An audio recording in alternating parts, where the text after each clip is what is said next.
Dans cette vidéo, nous allons voir ce qu'est la thyroïdite d'Hashimoto ou syndrome d'Hashimoto, les symptômes typiques associés et comment savoir si on en souffre. Bonjour, je suis Adriana Georges, fondatrice du mouvement Happy Lifestylers.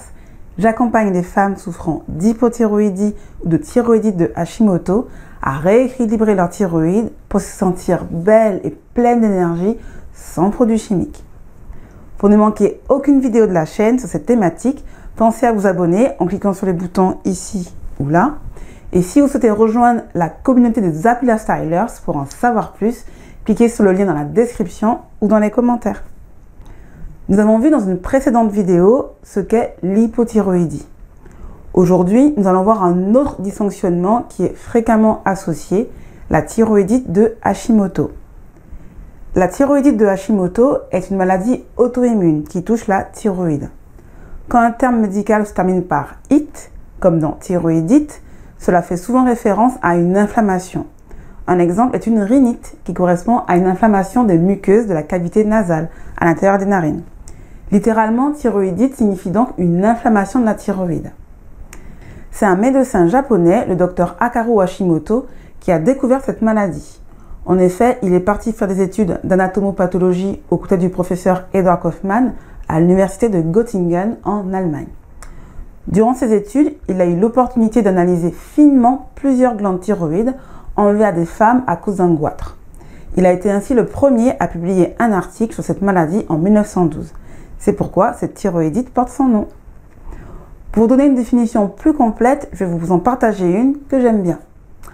Alors, la thyroïdite de Hashimoto est un état pathologique dans lequel le système immunitaire d'un organisme attaque le propre tissu sain de la glande thyroïde, provoquant une inflammation et une dégradation de la glande thyroïde, ce qui entraîne son altération et une baisse de la production d'hormones thyroïdiennes telles que les T4 et T3. Pour simplifier et être sûr que ça soit clair pour vous, en fait, le système immunitaire de votre corps se dérègle et produit en masse des anticorps qui, au lieu de vous défendre, normalement c'est leur rôle, ciblent un de ces organes, la thyroïde. Ça entraîne du coup une inflammation de la thyroïde qui se détruit à petit feu au fil du temps. C'est pourquoi elle produit de moins en moins d'hormones thyroïdiennes jusqu'à n'en plus produire du tout au bout d'un moment. Comment savoir si vous avez Hashimoto?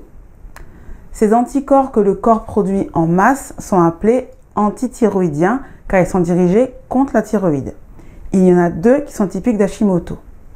Alors premièrement, les anticorps antithyroperoxydase ou anticorps anti-TPO qui ciblent la thyroperoxydase. Cette enzyme qu'on appelle aussi peroxydase thyroïdienne est indispensable pour que la thyroïde produise ses hormones. En deux, les anticorps antithyroglobulines, anti-TG, qui ciblent la thyroglobuline.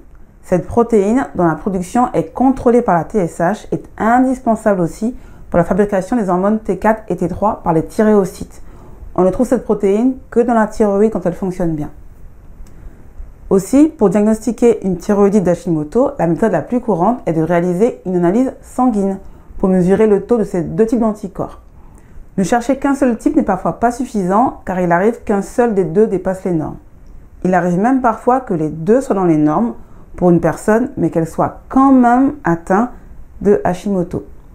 Il faut donc se fier aux symptômes et pousser les examens plus loin. Par exemple, je conseille de réaliser également une échographie de la thyroïde pour vérifier sa taille, car elle peut grossir pour tenter de fabriquer plus d'hormones et former un goitre, ou au contraire s'atrophier à la longue.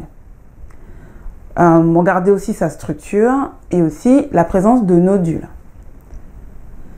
Alors, quels sont les symptômes de la thyroïdite de Hashimoto? Je dirais que ça dépend des gens.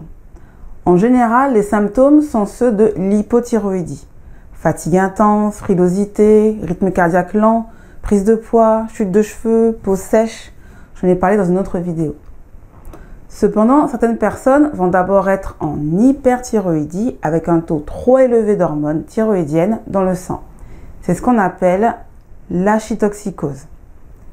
Cela arrive parce que l'inflammation de la thyroïde a tendance à abîmer les thyréocytes, les cellules qui fabriquent les hormones thyroïdiennes, ce qui entraîne une libération dans le sang des hormones thyroïdiennes qui sont normalement stockées à l'intérieur des follicules thyroïdiens. Cette hyperthyroïdie est transitoire ou parfois revient par moment, car ce relargage intempestif d'hormones se fait par à-coup. C'est pour cela que certaines personnes font le yo-yo entre hyperthyroïdie et hypothyroïdie pendant quelques années.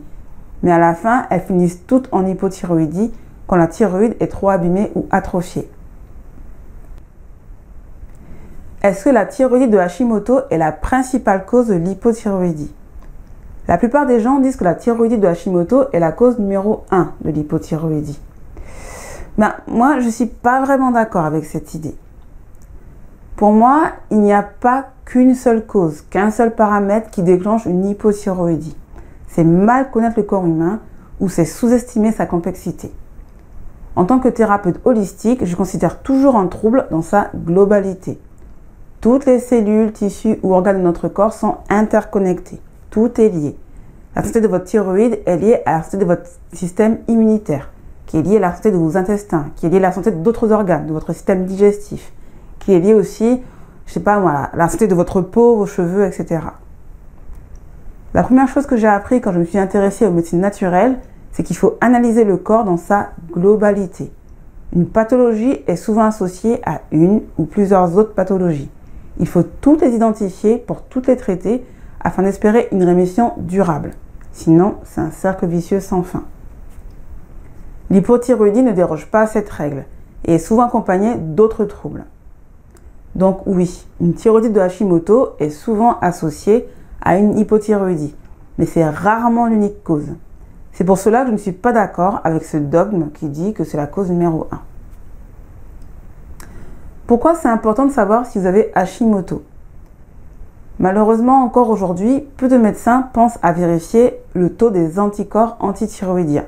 J'ai même consulté une endocrinologue qui a refusé de le faire car elle trouvait cela inutile. Certains ne jurent que par la TSH, d'autres vont un peu plus loin en dosant la T4, l'hormone inactive. Or, d'autres analyses sont essentielles pour vraiment avoir une vision globale de la santé de votre thyroïde et surtout trouver les causes de son dysfonctionnement. La majorité des médecins ne sont pas assez formés en ce qui concerne la thyroïde. Ils ont l'impression parfois que ça ne sert à rien de savoir si votre hypothyroïdie ou autre trouble est associé ou pas à une maladie auto-immune comme Hashimoto. C'est en partie parce qu'ils donnent le même traitement dans les deux cas, un médicament basique à base de T4 seul. Sauf que le fait d'avoir une thyroïdite de Hashimoto doit influencer les actions à mettre en place pour rééquilibrer votre thyroïde. Il faut chercher ce qui provoque le dérèglement de votre système immunitaire pour réduire au maximum le niveau de vos anticorps antithyroïdiens. Ce n'est que de cette manière que vous pourrez aussi réduire les symptômes. De plus, si vous laissez cette maladie auto-immune évoluer, les conséquences peuvent être encore plus graves. Votre thyroïde peut finir par s'atrophier à un point qu'elle ne sera quasiment inexistante et ne produira plus aucune hormone. Ou votre thyroïde peut à l'inverse former un goitre tellement important qu'il peut entraver par exemple votre respiration ou votre déglutition. Ou des nodules peuvent se former et devenir problématiques. Dans les deux derniers cas, les médecins n'auront peut-être pas d'autre option que de vous enlever la thyroïde. Et dans tous les cas, vous finirez par être condamné à prendre des médicaments à vie, car les hormones thyroïdiennes sont vitales. Cela peut être évité si vous traitez à temps les troubles de votre thyroïde à la source. Vous pouvez encore la rééquilibrer pour qu'elle fonctionne bien sans médicaments. Et vous, est-ce qu'on vous a diagnostiqué le syndrome de Hashimoto? N'hésitez pas à me l'indiquer dans les commentaires. Idem si vous avez des questions. Si cette vidéo vous a plu et que vous souhaitez en savoir plus sur la thyroïde et comment faire pour la rééquilibrer pour retrouver la ligne, la pêche et la santé, abonnez-vous à la chaîne en cliquant sur le bouton ici ou là. Et surtout, rejoignez la communauté des Happy Lifestylers en cliquant sur le lien dans la description ou en commentaire. Vous recevrez ainsi un petit cadeau de bienvenue. Et n'oubliez pas, la meilleure personne pour prendre soin de votre thyroïde, c'est vous. À bientôt.